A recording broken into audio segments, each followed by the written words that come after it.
Fala galera, estamos começando aqui a nossa aula sobre cristianismo.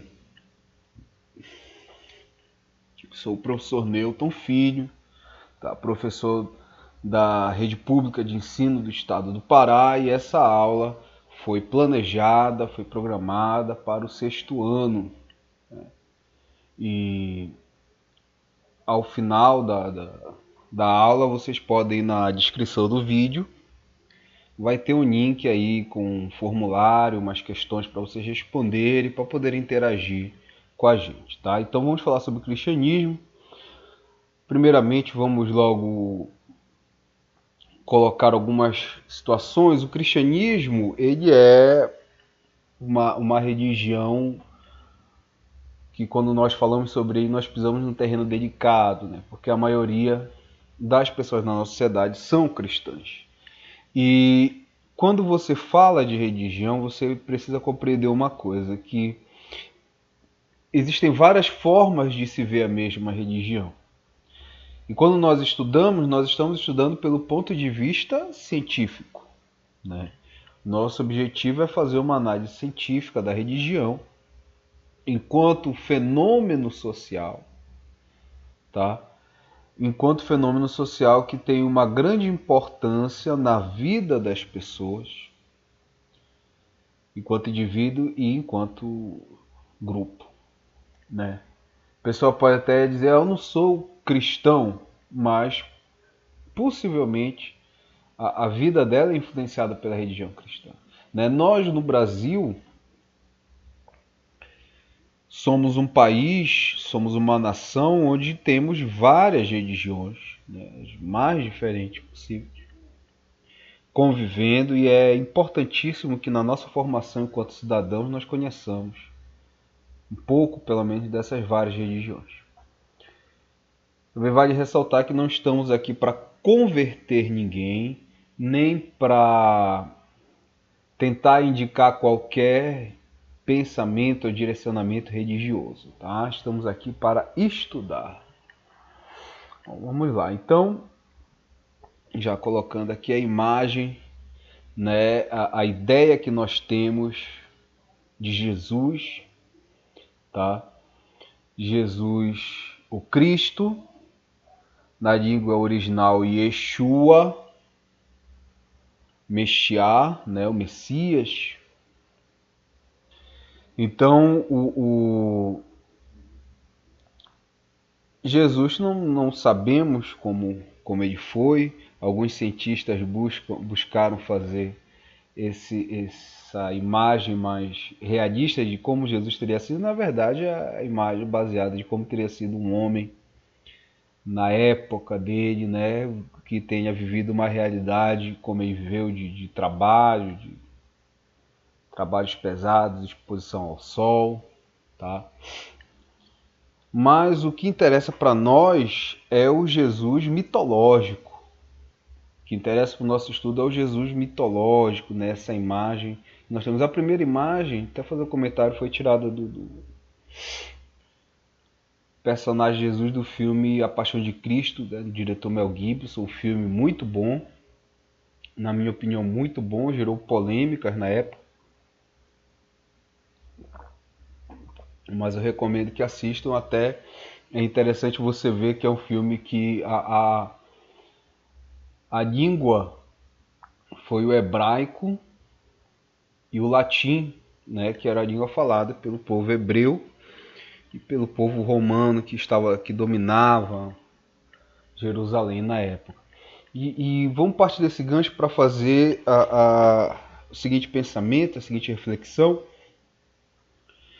Eu vejo pessoas, né, religiosos, fazendo análises da Bíblia, se baseando às vezes nas palavras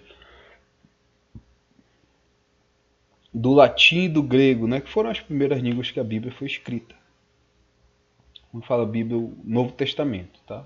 A gente coloca como Novo Testamento.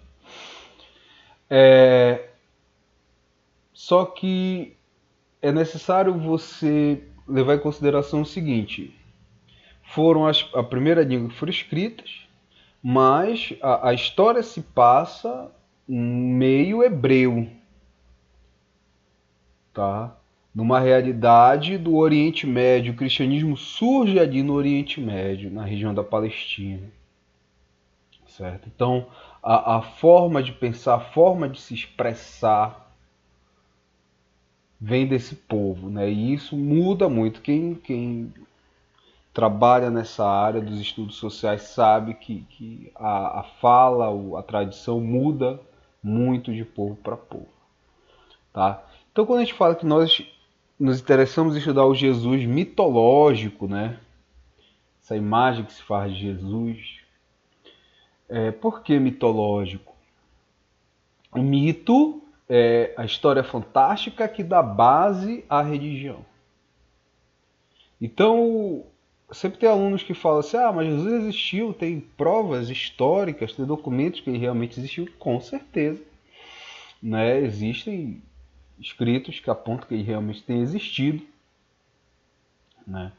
Mas o que nos interessa é a imagem de Jesus que os cristãos têm, né? A imagem de Jesus de um homem que estava acima dos outros homens, um homem que nasceu de uma virgem, um homem que andou sobre as águas, um homem que multiplicou pão e peixe, que transformou água em vinho, que ressuscitou Lázaro, que ressuscitou ao terceiro dia após sua morte. Entendeu? Então esse é o Jesus mitológico. Então os mitos são as histórias fantásticas que dão base à religião. A nossa sociedade, ela está repleta, ela vive consumindo mitos, né? Mitos não, desculpa, vive consumindo histórias fantásticas, né? Você assiste um filme dos Vingadores, da Liga da Justiça, uma série, né, do Strange Things, né? São histórias fantásticas e histórias que fogem o comum, que fogem o racional, tá? E nós consumimos, né, quase que diariamente. Mas quando você fala de histórias fantásticas que dão base a uma religião, histórias fantásticas que dão um sentido à vida das pessoas, que dão um ritmo à vida das pessoas, você está falando dos mitos, tá? Você está falando dos mitos. Então esse Jesus mitológico, esse Jesus que fez milagres, esse ser sobrenatural, é o que interessa para nós, para o nosso estudo, porque é o que dá base à fé cristã.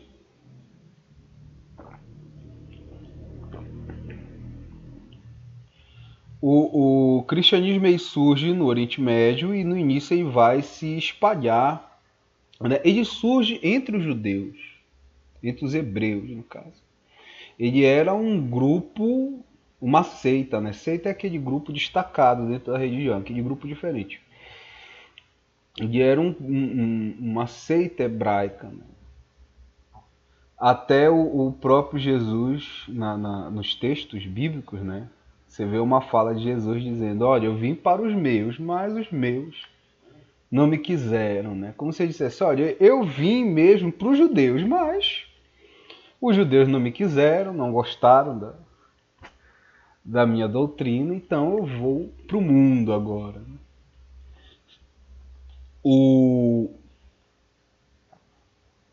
E aí, com o passar do tempo, ele vai se espalhar pelo mundo. Antes, logo no início, para você ser cristão, você precisava ser judeu, né? E para se tornar judeu, você passa pelo ritual da circuncisão, que para o homem é extremamente dolorido, extremamente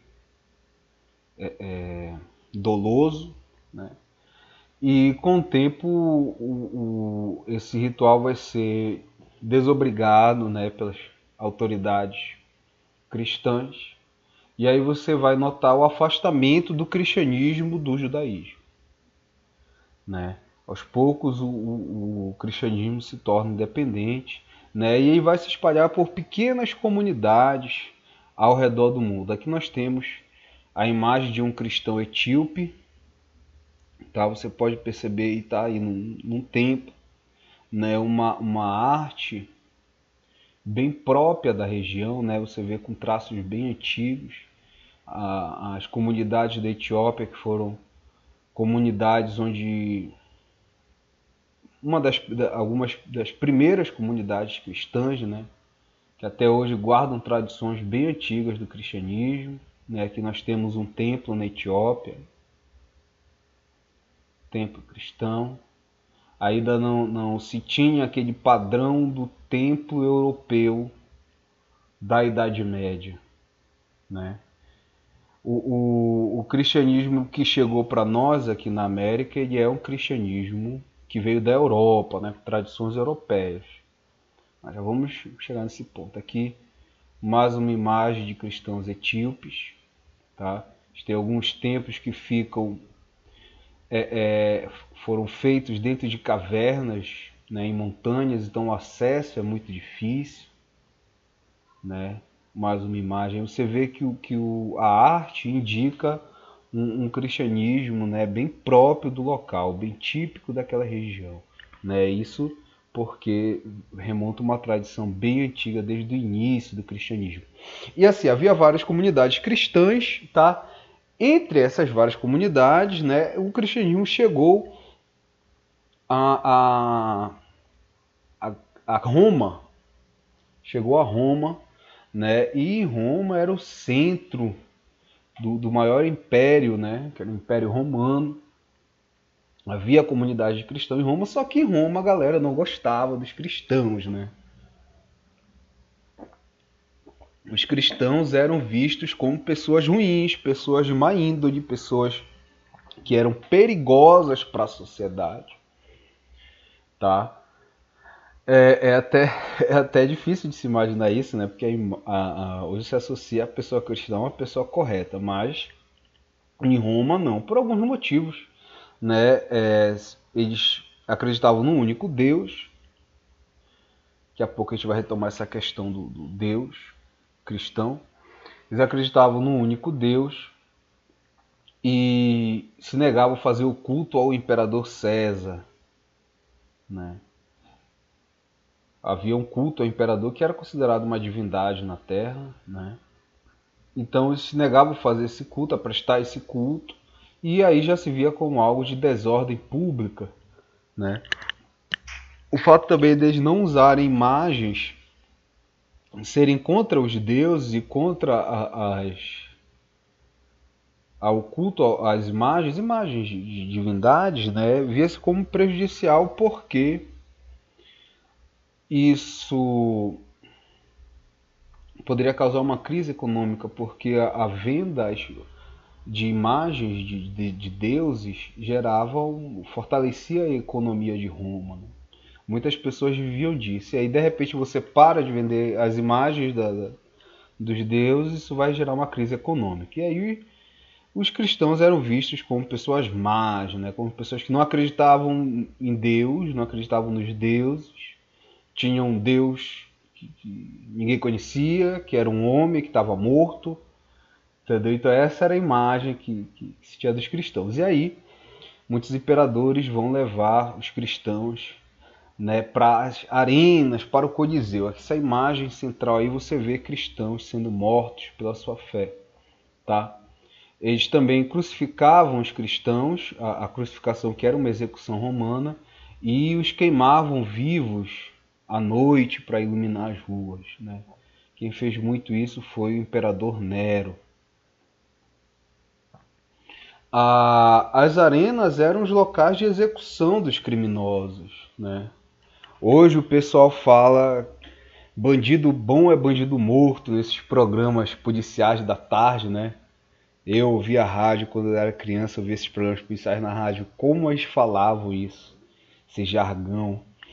E esse jargão para os romanos era aplicado na sociedade, né? Porque eles pegavam criminosos de diferentes crimes, quando eram condenados à morte na arena, reuniam o povo e aí jogavam esses criminosos para serem devorados pelos leões ou para lutar com os gladiadores, né? Só que você lutar com os gladiadores havia todo um preparo daquele criminoso, deixava ele sem comer, os 3 dias, né? Davam uma espada cega para ele e colocava ele para lutar com um cara super treinado que vivia para lutar, que era o gladiador. Né? Os gladiadores eram escravos, mas eles também, escravos que lutavam nas arenas até a morte muitas vezes, mas eles também eram os astros da época, né? Havia um gladiador que o nome dele era Públio, o galã das meninas. Então, numa sociedade você não tinha novela, não tinha cantores de boy band, né? As meninas são fãs. Você tinha os gladiadores, né? Você tinha os gladiadores, e desde essa época tinha essa ideia de nome artístico, né? De apelo ao público. Então era a diversão, né? Macabra dos romanos, de verem os criminosos sendo executados. Entre esses vários criminosos estavam os cristãos, tá? Só que o cristianismo aí crescia muito, né?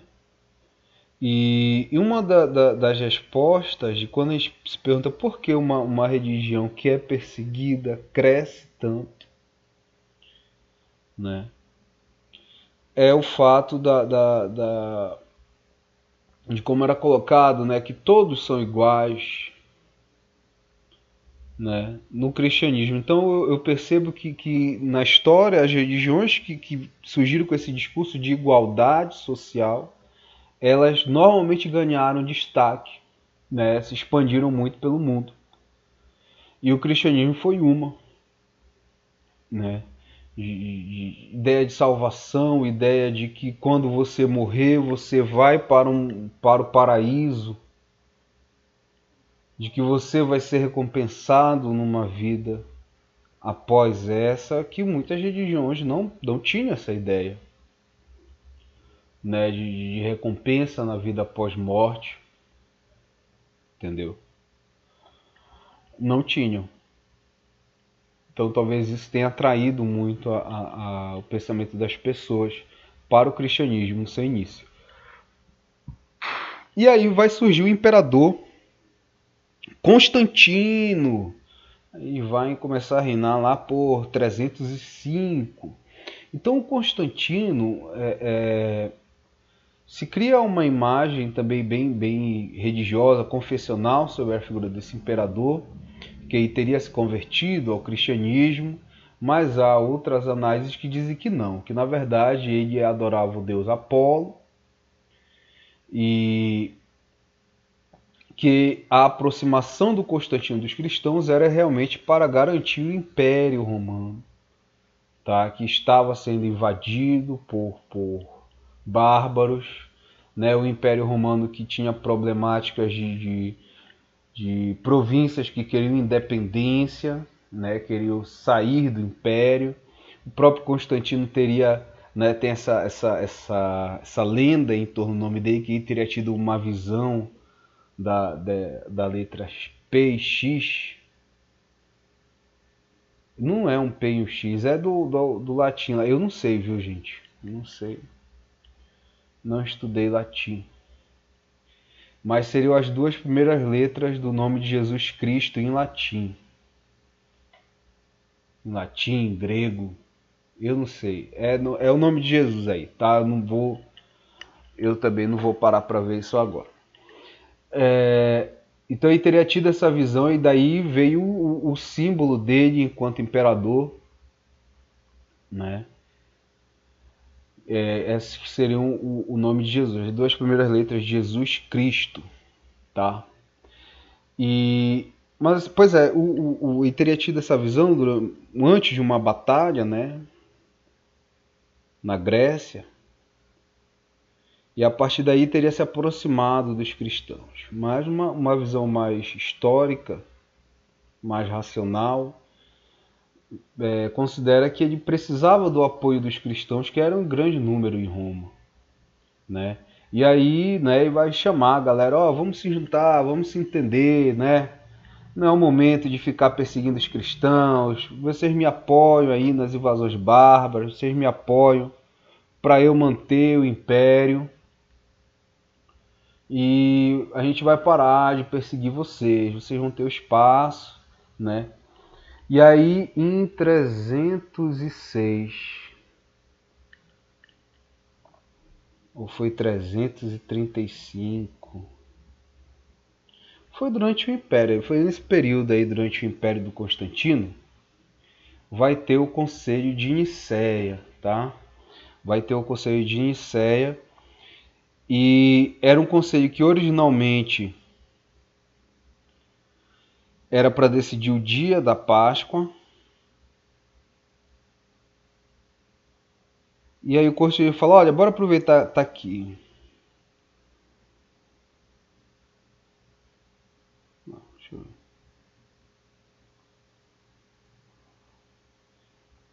Bora aproveitar e vamos fazer um livro. Junta aí quais são, tá aqui. Foi 325, Conselho de Nicéia, tá? 325, ali no Império do Constantino, né? Eles queriam decidir qual ia ser o dia que ia ser celebrada a Páscoa, né? Isso indica como o cristianismo ainda estava se organizando.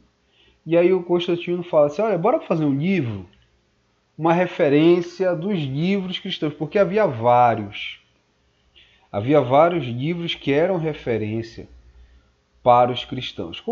E aí vai se juntar e vai se ter o que nós chamamos hoje de Bíblia, né? Tá aqui.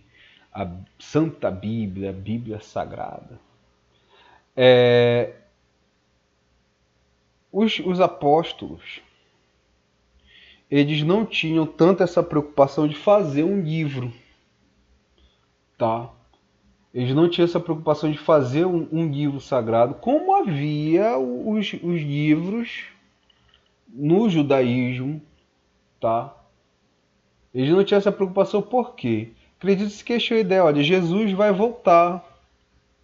Não demora muito, ele volta, então não precisa de livro, ele vai voltar e pronto.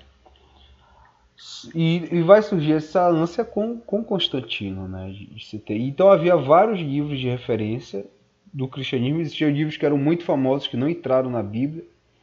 É o caso de um livro que era muito lido, que era O Pastor, não entrou na Bíblia, mas era muito lido pelos cristãos. E assim, nesse período, quando vão surgir essas comunidades, essas pequenas comunidades que eu falei antes, pelo mundo, é que vão começar a ser escritas as cartas a essas comunidades. Essas cartas que eram escritas pelas autoridades da igreja cristã, né, dando direcionamento do que era ser cristão, de como o cristão devia se comportar, do que o cristão devia fazer, né? E muitas dessas cartas vão entrar na Bíblia, né? Vão entrar na Bíblia, que vai ser feita pela igreja. E é assim, dessas comunidades, é possivelmente nesse período, né, do Império de Constantino, que vai surgir a Igreja Católica Apostólica Romana, né? A partir dessa comunidade que havia em Roma, entendeu? É importante dizer isso. A Igreja Católica ela faz uma retomada da sua história desde a época de Jesus, né?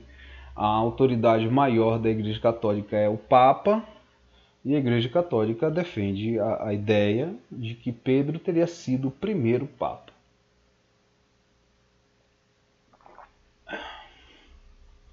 Assim, o caso é que a Igreja Católica também é a instituição hoje que mais tem documentos sobre esses períodos mais antigos guardados, né? Mas assim, possivelmente havia uma comunidade, como as várias comunidades do mundo, e aí vai surgir a Igreja Católica a partir desse apoio que o imperador Constantino vai dar aos cristãos. Tá? Tanto que o nome é Igreja Católica Apostólica Romana. Quando a gente fala católico, a palavra católico significa universal, né? Ou seja, se estabelece uma religião para todas as culturas. Normalmente, no passado, a religião ela estava diluída na sociedade. Então a religião ela era a cultura, ela era a arte, ela era o período de ir à guerra, o período de plantar, o período de colher, ela era a lei, né? Muitas autoridades religiosas tinham autoridade política, assim como autoridades políticas eram vistas como deuses, né? Era muito como você ver o imperador como uma divindade, né? O rei como uma divindade. Tá?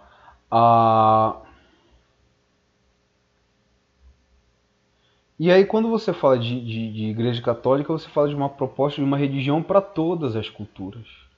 Né? Já havia o Império Romano passava por várias problemáticas, você vê toda essa região, né, onde o Império Romano estava, pegou grande parte da Europa, o Oriente Médio e o norte da África, né? Pegou o norte da África. Então, quando os cristãos chegam ao poder, né? Constantino já estava aproximando os cristãos do poder e após o império dele, né, após o governo dele, os cristãos vão se estabelecer no poder. Você vai ver o cristianismo se espalhando pela Europa, principalmente. Pela África também, pelo Oriente Médio, mas muito forte na Europa. Tá? E a partir do momento que o cristianismo se expande pela Europa, ele vai se deparar com o quê? Com as religiões nativas da Europa, né? Olha aqui uma divisão que havia do Império. O Império já havia sido dividido em dois, né? Roma Oriental e Roma Ocidental, tá?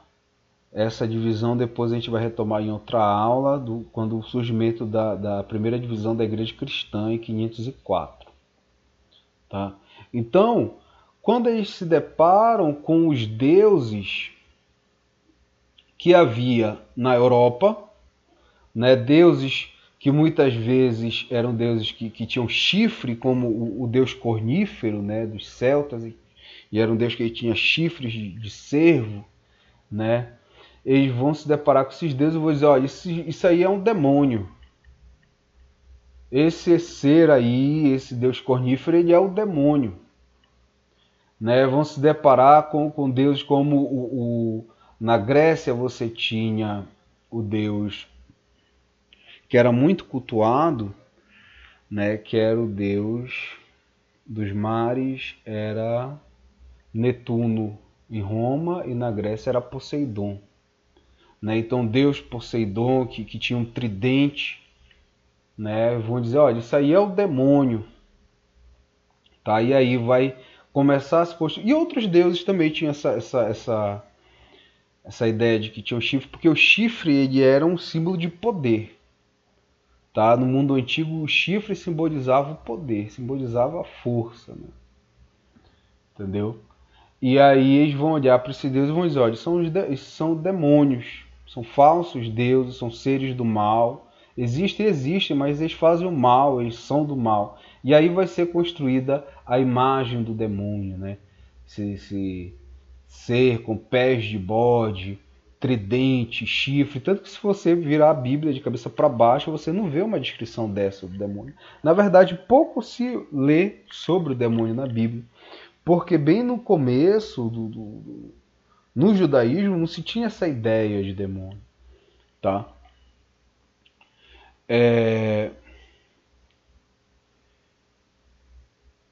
Na Idade Média vai se fortalecer muito esse pensamento. Né? Desde as primeiras comunidades cristãs, na verdade. De que existiam demônios. Né? De que existiam demônios. Tanto que você para mesmo para ver essa palavra, essa ideia de demônios mais fortes até nas cartas, né, que vão se escrever para essas comunidades cristãs. Possivelmente por essa relação, mas e os seres da natureza? Explicação, existem, são demônios. Né? E tal Deus existe, é um demônio. Tá? E aí muitas celebrações eram feitas a esses deuses, né? Celebrações que tinham a ver com períodos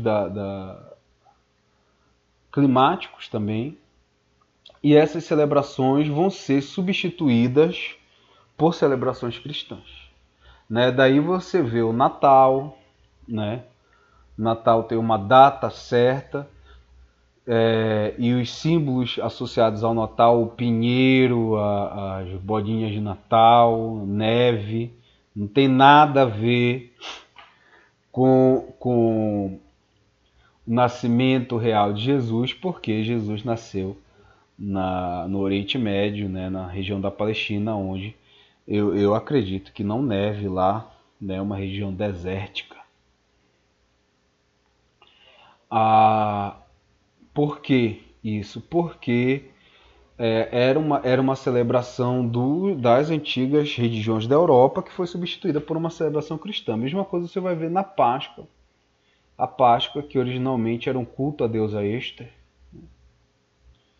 e aí vai ser substituída, né, vai passar a ser celebrada a ressurreição de Cristo. Tanto que os símbolos da Páscoa é o coelho de Páscoa, é o ovo de Páscoa, que não tem nada a ver com o cristianismo. Né? Tinha a ver com a celebração à deusa Ester, que era uma deusa que representava a primavera. Né? Ela perdia suas forças durante o inverno e quando chegava a primavera, ela recuperava os seus poderes. Entendeu? Então por isso que eu digo, o cristianismo que chega para nós aqui na Europa, aqui na América, estamos na América, é um cristianismo que vem da Europa, né? Que vem com tradições europeias, com celebrações que eram próprias da Europa e vão ser absorvidas, reformuladas pelo cristianismo. Pessoal, é isso. Não esqueçam de preencher a provinha que eu vou passar. É uma coisa simples, só mesmo para vocês interagirem com a gente. Tá bom? Qualquer dúvida, deixem nos seus comentários. Forte abraço e tchau!